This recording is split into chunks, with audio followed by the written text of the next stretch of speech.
atmosferë të bukur sot, në hemorizmi jo Gjurga Mataj, që të gjithë përvëse e vitni.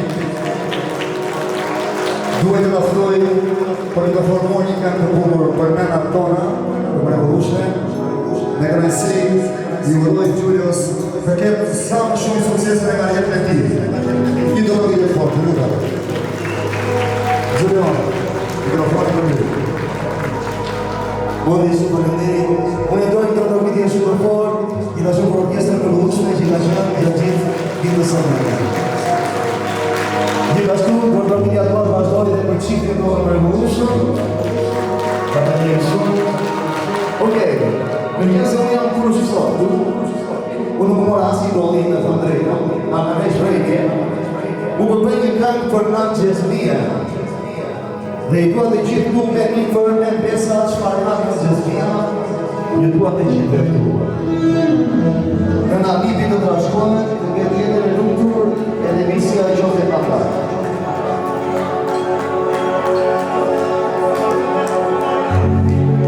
Mirë më njës mojnë në ime, si e sot si mundime,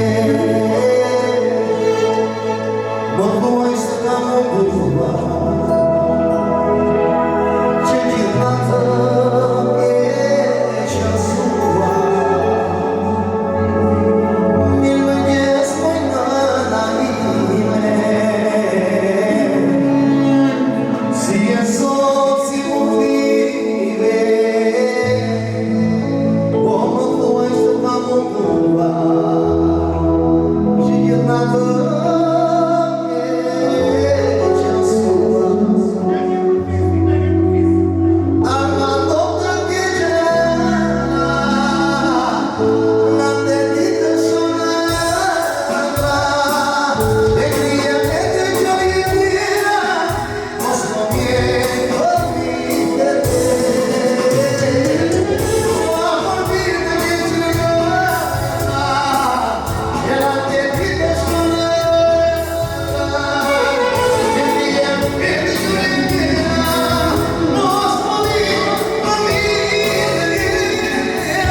Ito